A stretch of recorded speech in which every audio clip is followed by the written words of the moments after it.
Lahore high court bar کا مارکا آسمان جہانگیر گروپ نے میدان مار لیا۔ سردار اکبر علی ڈوگر 6581 ووٹ لے کر صدر منتخب۔ حامد خان گروپ کے رانا اسد اللہ 3976 ووٹ حاصل کر سکے۔ سہیل شفیق نائب صدر، رائے عثمان احمد سیکرٹری منتخب۔ رانا علی اختر فائنانس سیکرٹری بن گئے۔ لاہور ہائی کورٹ بار کا مارکا جس حوالے سے آپ کو بتا رہے ہیں، آسمان جہانگیر گروپ نے میدان مار لیا ہے۔ سردار اکبر علی ڈوگر 6581 ووٹ لے کر صدر منتخب ہو چکے ہیں۔ حامد خان گروپ کے رانا اسد اللہ 3976 ووٹ حاصل کر سکے۔ سہیل شفیق نائب صدر، رائے عثمان احمد سیکرٹری منتخب ہوئے ہیں۔ رانا علی اختر فائنانس سیکرٹری بن گئے۔ اللہ کی ذات کا شکر ادا کرتا ہوں کہ اس کے کرم اور فضل سے اس نے مجھے نوازا ہے، اور اس کے بعد میں اپنے انڈیپینڈنٹ گروپ کا مشکور ہوں کہ انہوں نے مجھے کینڈیڈیٹ نامزد کیا، میرا الیکشن لڑا، اور میں اپنے بڑے بھائیوں جناب احسن بھون صاحب، آدم الدین تارڑ صاحب، چودھری حفیظ صاحب، پیر مسعود صاحب، طاہر نصر اللہ وڈائچ صاحب کا انتہائی مشکور ہوں، عابد ساکی صاحب کا، اور اپنے بڑے بزرگ اصغر گل صاحب کا، اور یہاں پہ موجود ایک دوست کا۔ میری ٹیم نے بہت محنت کی، میں بار کے ایک دوست کا مشکور ہوں کہ انہوں نے مجھے پیار دیا، عزت دی۔ پولیٹیکل پارٹیز کا میں مسلم لون کا بہت مشکور ہوں۔ سابق صدر آصف علی زرداری کی عارف نظامی مرحوم کی رہائش گاہ آمد۔ سابق صدر آصف زرداری کا اسد نظامی، یوسف نظامی اور اہلیہ سے اظہار تعزیت۔ صحافت میں عارف نظامی کی خدمات کو ہمیشہ یاد رکھا جائے گا۔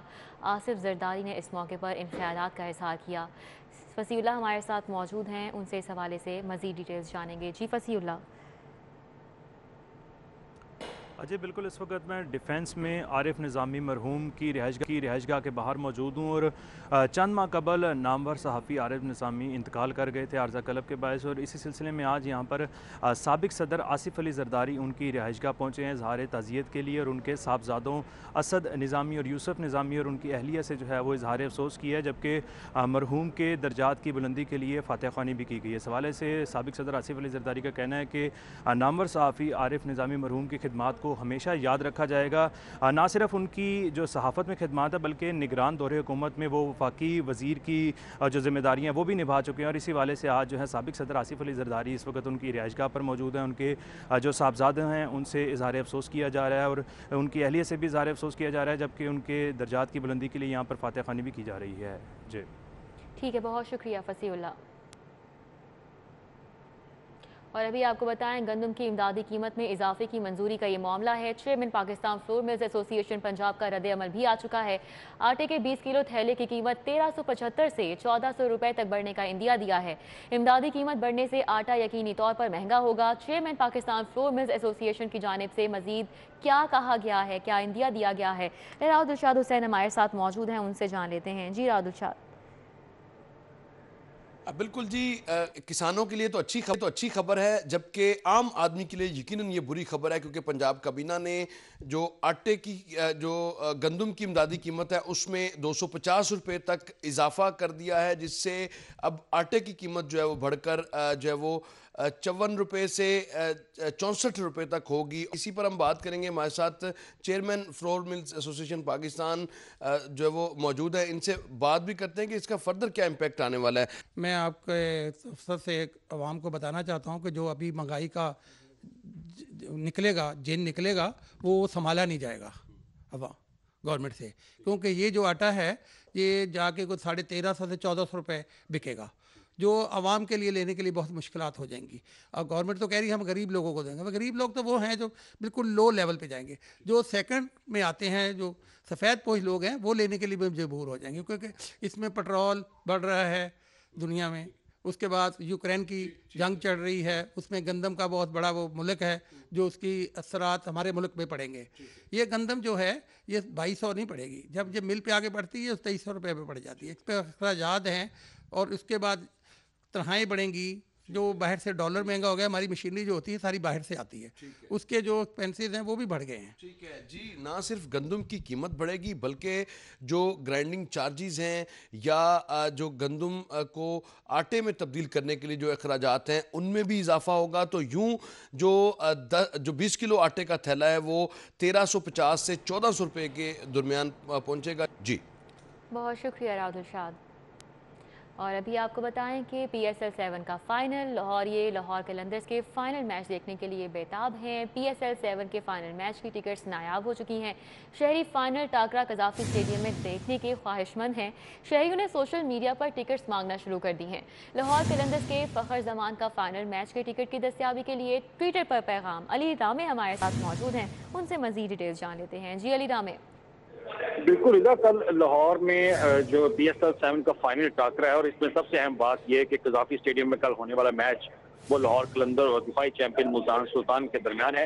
اب اس پہ کیونکہ میچ لاہور قلندر کا ہے اور لاہوریے یہ میچ جو ہے وہ بڑی تعداد میں دیکھنا چاہتے ہیں قذافی اسٹیڈیم میں آ کر، لیکن اب ٹکٹیں جو ہے وہ نایاب ہو چکی ہیں اور شہری جو ہے وہ ٹکٹوں کے حصول کے لیے سوشل میڈیا پر اب انہوں نے کمپین شروع کر دی ہے کہ ان کو ٹکٹیں فراہم کی جائیں۔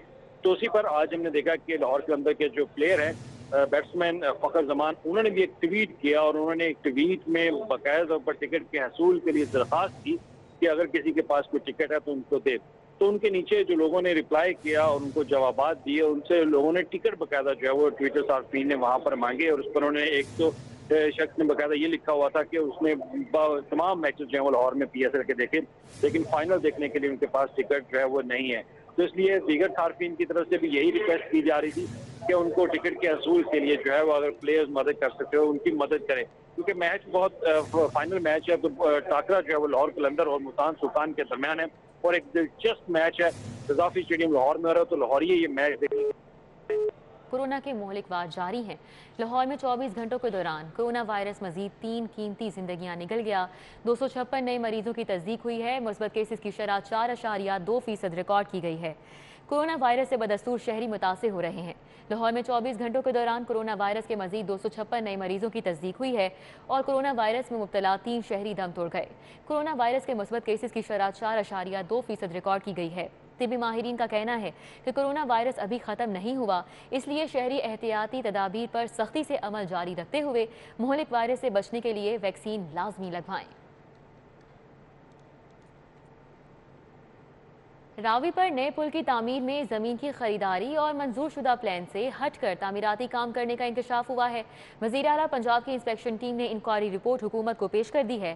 ذمہ دار افسران کے خلاف کارروائی کی ہدایات بھی جاری کر دی گئی ہیں۔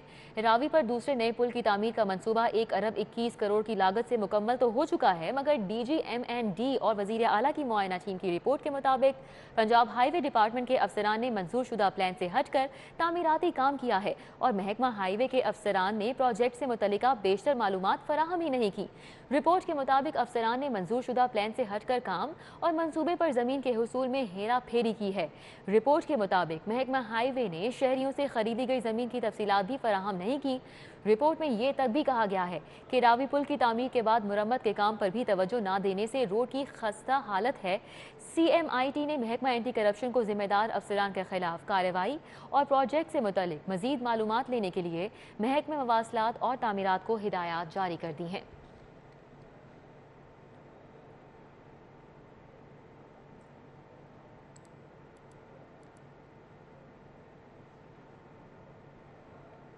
LDA-City منصوبے کے لیے 100% اراضی کا حصول مشن امپاسبل بن چکا ہے۔ LDA-City ڈائریکٹوریٹ نے 1400 کنال سے زائد اراضی کے لیے 1.10 ارب کے فنڈز مانگ لیے۔ LDA-City جناح سیکٹر کے مختلف بلاک میں اراضی کی کمی کا سامنا ہے۔ ذرائع کے مطابق LDA-City میں بغیر اراضی کے ہی پلاٹس کی بیلٹنگ کی گئی۔ ذرائع کا کہنا ہے کہ LDA-City کے فنڈز کو ایلیویٹڈ منصوبے کی نظر کرنے کی تیاری بھی کی جا رہی ہے۔ انجینئرنگ ونگ کے مطابق LDA-City میں اراضی نہ ہونے کے باعث مزید ڈیولپمنٹ ورک شروع کرنے میں دشواری کا سامنا ہے۔ LDA-City ڈائریکٹوریٹ کے مطابق اراضی کے حصول کے لیے فنڈز مانگے جا چکے ہیں۔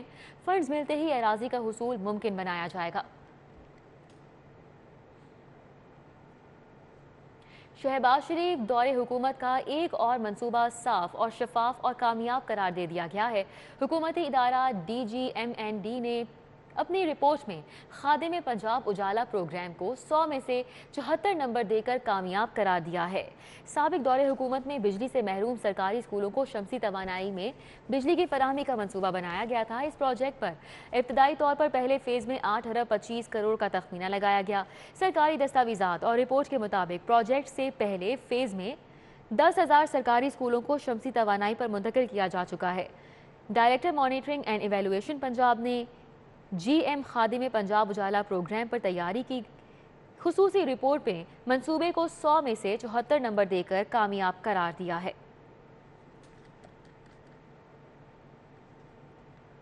رواں سال کی دوسری انسداد پولیو مہم کا آغاز پیر سے ہوگا۔ 5 سال سے کم عمر 9,70,000 بچوں کو مرض سے بچاؤ کے قطرے پلائے جائیں گے۔ ڈپٹی کمشنر لاہور عمر شیر چٹھا نے میاں میر ہسپتال کا دورہ کیا اور بچوں کو مرض سے بچاؤ کے قطرے پلائے۔ انہوں نے بتایا کہ پولیو مہم کا باقاعدہ آغاز 28 فروری پیر سے ہوگا اور یہ 4 مارچ تک جاری رہے گی۔ 5 روزہ انسداد پولیو مہم کے لیے 6,800 ٹیمیں تشکیل دی گئی ہیں جو گھر گھر جا کر بچوں کی ویکسینیشن کریں گے۔ مہم کے دوران 9,70,000 بچوں کو پولیو کے قطرے پلائے جائیں گے۔ حکام نے شہریوں سے اپیل کی ہے کہ لاہور کو پولیو فری بنانے کے لیے پولیو ٹیموں کے ساتھ تعاون کیا جائے۔ والدین اپنے بچوں کو پولیو سے بچاؤ کے قطرے ضرور پلائیں۔ ذرا سی احتیاط بچوں کو عمر بھر کی معذوری سے بچا سکتی ہے۔ تعلیمی بورڈز کے تحت امتحانات کے طریقہ کار میں تبدیلی کا فیصلہ کیا گیا ہے۔ نئے طریقہ کار کے مطابق سوالیہ پیپر کو 3 حصوں میں تقسیم کیا جائے گا۔ پہلا حصہ نالج بیسڈ، دوسرا اپلیکیشن بیسڈ اور تیسرا حصہ انڈرسٹینڈنگ بیسڈ سوالات پر مشتمل ہوگا۔ تعلیمی بورڈز کے تحت امتحانات کے طریقہ کار میں تبدیلی کا فیصلہ کیا گیا ہے۔ ذرائع کے مطابق نئے طریقہ کار کے مطابق سوالیہ پیپر کو 3 حصوں میں تقسیم کیا جائے گا۔ پہلا حصہ نالج بیسڈ، دوسرا اپلیکیشن بیسڈ اور تیسرا حصہ انڈرسٹینڈنگ بیسڈ سوالات پر مشتمل ہوگا۔ نالج بیسڈ پیپر 80% حصے پر مشتمل ہوگا، یعنی 10 میں سے 8 سوالات نالج بیسڈ ہوں گے۔ تمام سوالات کتاب میں شامل مشقی سوالات یا پھر باب میں سے بنائے جائیں گے۔ دوسرا حصہ اپلیکیشن بیسڈ سوالات پر مشتمل ہوگا جو کل پیپر کا 10% ہوگا، یعنی 10 میں سے 1 سوال باب یا ٹاپک کی نوعیت کے مطابق روزمرہ زندگی کی مثال سے ہوگا۔ تیسرا حصہ انڈرسٹینڈنگ بیس سوالات پر مشتمل ہوگا۔ یہ پیپر کا 10% سوالات ہوں گے، یعنی ہر 10 میں سے 1 سوال اس ٹائپ کا ہوگا۔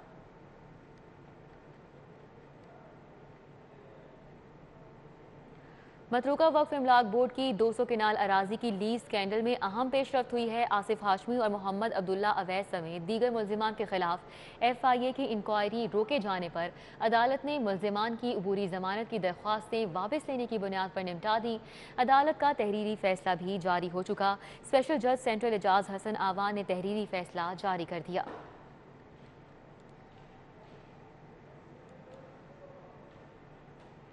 کرنل فتح شیخ Khan memorial T20 cricket tournament کی تیاریاں مکمل کر لی گئی ہیں۔ ماڈل ٹاؤن گرینز گراؤنڈ پر ٹیموں کی کٹ کی رونمائی ہوئی۔ 2 مارچ سے شروع ہونے والے ایونٹ میں 20 ٹیمیں حصہ لیں گی۔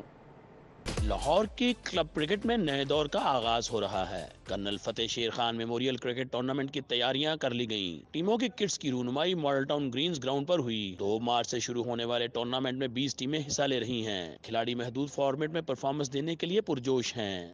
یہ کلرفل ٹورنامنٹ ہے اور سب سے بہتر جو ہے ینگسٹرز کے لیے بڑا اچھا موقع ہے کہ وہ اپنے آپ کو شو کریں۔ بڑی اچھی فیلنگ ہے کیونکہ اس طرح کے اگر ٹورنامنٹ ہوں گے تو ہمارے لیے بہت اچھی چیز ہے، کیونکہ کلب کے جتنے اچھے ٹورنامنٹ ہوں گے، اچھے ٹورنامنٹ کھیلیں گے تو اسی سے ہم جو ہے کہ پرفارم کریں گے تو آگے آئیں گے۔ چیف آرگنائزر شعیب ڈار اور سابق کرکٹر علی نقوی نے بتایا کہ نوجوان کھلاڑیوں کو بہترین پلیٹ فارم مہیا کیا گیا ہے۔ اس میں اچھی کلبز کی ٹیمیں کھیل رہی ہیں اور اچھے ایٹماسفیئر میں ہو رہا ہے اور اچھا اس کو آرگنائز کیا گیا میں سمجھتا ہوں، جو کہ کلب کرکٹ کے لیے میں کافی ریکوائرڈ ہے۔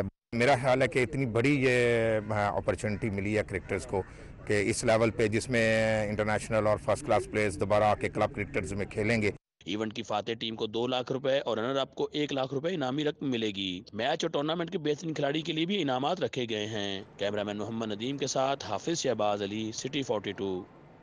مکتب اسکول میں سالانہ اسپورٹس ڈے کا اہتمام کیا گیا، جس میں بحریہ ٹاؤن اسکول، LGS کی مختلف برانچز اور SOS کے بچوں نے حصہ لیا۔ کرکٹ، باسکٹ بال، والی بال، تھرو بال، بیڈمنٹن اور ایتھلیٹکس میں زبردست مقابلے دیکھنے کو ملے۔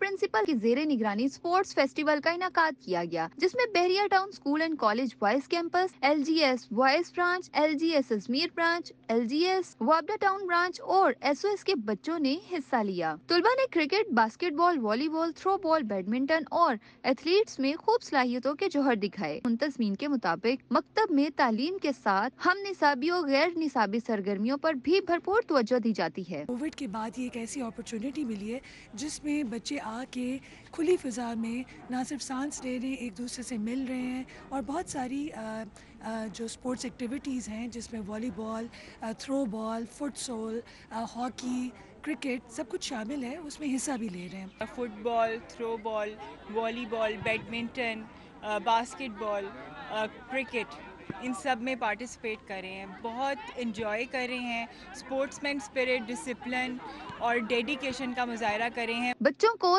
طویل وقفے کے بعد کھیلنے کودنے کا موقع ملا، ان کی خوشی دیدنی تھی۔ اسی طرح کی ایکٹیویٹی ہونی چاہیے، ہر اسکول کو آرگنائز کروانی چاہیے اسپورٹس فیسٹ۔ اب ہمارے اسکول میں تقریباً اس وقت 35 سے 40 ٹیمیں آج جو ہے نا وہ میچ کھیل رہی ہیں۔ بڑی دیر بعد سپورٹ شروع ہوئی ہے، مکتب یہ سپورٹ ایونٹ بہت اچھا آرگنائز ہوا ہے، باسکٹ بال میچز ہو رہے ہیں، کرکٹ، فٹ بال سب میچز ہو رہے ہیں۔ آج بہت مزہ آ رہا ہے کیونکہ فار دا فرسٹ ٹائم بہت دیر بعد کووڈ کے ہمارے گراؤنڈس میں اتنا بڑا کراؤڈ اکٹھا ہوا ہے، so it's really fun to see children having fun. شہر کے بیشتر اسکولوں میں سالانہ امتحان سے قبل اسپورٹس فیسٹیول کا اہتمام کیا جاتا ہے تاکہ بچے تازہ دم ہو کر امتحان میں شرکت کریں۔ کیمرہ مین عمر کے ساتھ مائدہ وحید، سٹی 42۔ نیوز اسٹوڈیو سے فی الوقت اتنا ہی، دیکھتے رہیے سٹی 42۔